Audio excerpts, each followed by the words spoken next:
বৌমা শাশুড়ির এই ঝগড়ার প্রধান কারণ হচ্ছে জেনারেশন গ্যাপ, ঠিক কিনা?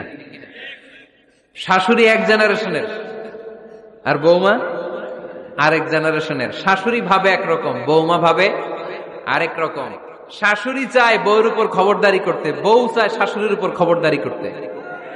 এই ডমিনেটিং এর কারণে কিলাকিলি আছে না নাই? আহা, এটা ঠিক না। আমার শাশুড়ি মায়েরা যারা আছেন, প্রথমে শাশুড়ি দিয়ে শুরু করি। আমার মাইকের আওয়াজ যে ঘরগুলাতে যায়, আমার শাশুড়ি মাদেরকে বলবো, বউদের উপর অত্যাচার করবেন না।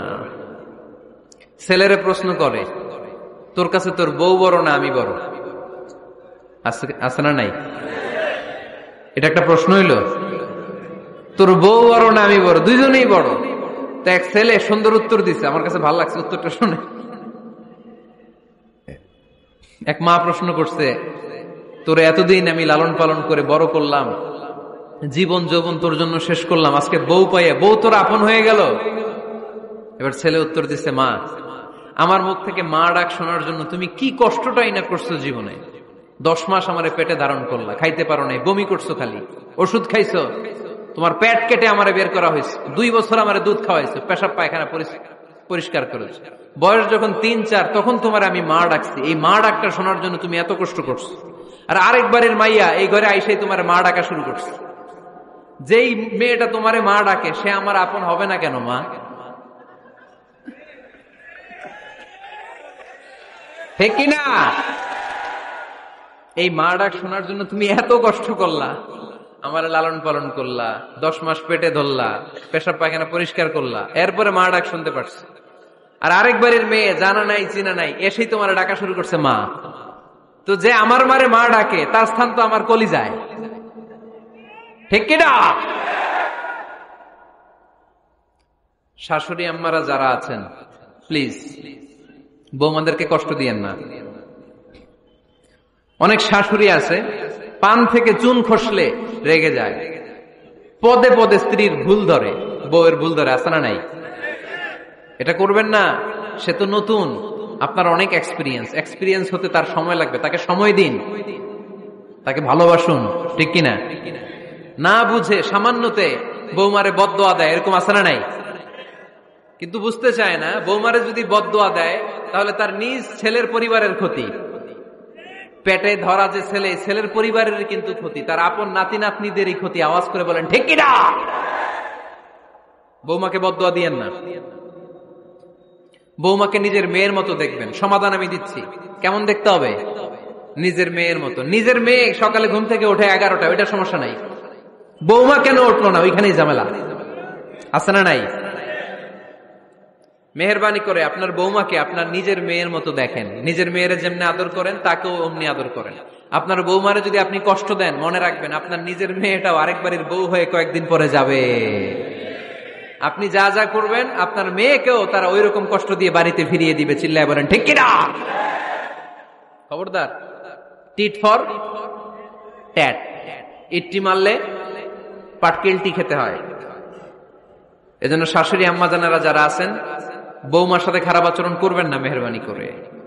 তাকে আপনি কষ্ট দিলে আপনার নিজের মেয়েটাও আরেক বাড়ির বৌমা হবে, সেও ওই বাড়িতে এই কষ্টগুলো ভোগ করবে। এগুলো যখন আপনি শুনবেন তখন আপনার চোখ দিয়ে পানি পড়বে কি পড়বে না?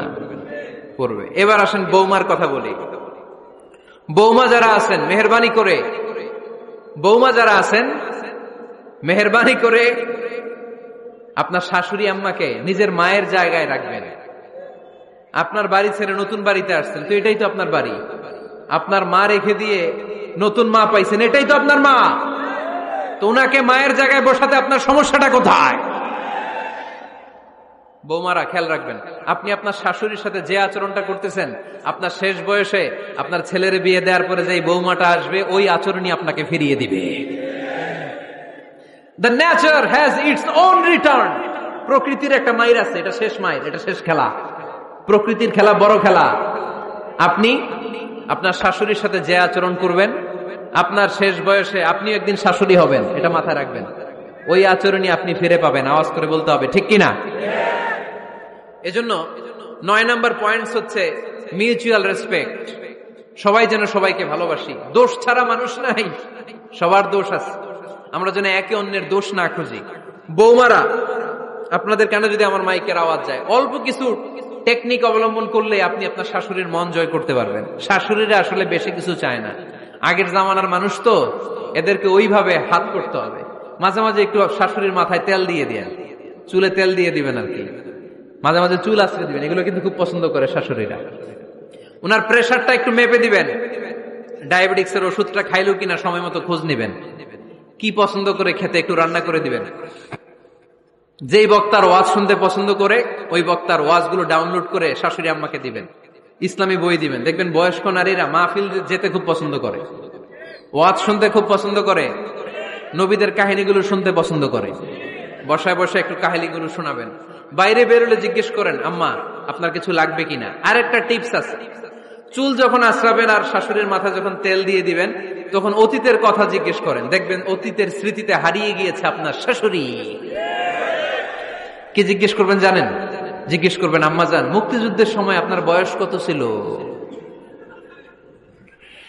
ওই সময় মুক্তিযুদ্ধের সময় আপনাদের এলাকায় কি কি হয়েছিল মা? আরেকটা প্রশ্ন করবেন, মা বিয়ের সময় আপনি কেমন ছিলেন? ওই দিন দেখবেন বুড়ি আর বুড়ি নাই, জুয়ান হয়ে গেছে। ওই দিন বলবে, মা আমি অনেক সুন্দরী ছিলাম, আমার মাথায় অনেক চুল ছিল, আজকে নাই। আমগো গ্রামে আমার সাথে সুন্দরী মাইয়া ছিল না। অতীতের স্মৃতিতে, স্মৃতি হাতরাতে হাতরাতে তিনি হারিয়ে যাবেন।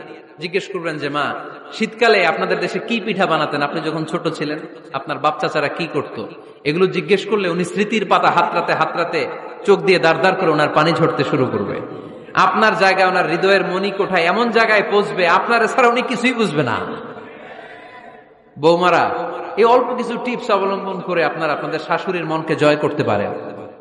শাশুড়ি বৌমার দ্বন্দ্ব আমরা চাই না, আমরা চাই শাশুড়ি বৌমাকে নিজের মেয়ের মতো জানো, আর বৌমার শাশুড়িকে আপন মায়ের মতো ভালোবাসুক, ঠিক কিনা?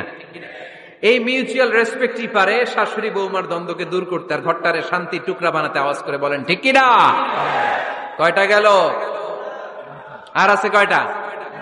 দোয়া করবেন একে অপরের জন্য। দোয়া, সাইয়েদনা ইব্রাহিম ফ্যামিলির জন্য দোয়া করতেন, রব্বি জাআলনি মুকিমাস সালাতি ওয়া মিন যুররিয়াতি রব্বানা ওয়া তাকাব্বাল দুআ।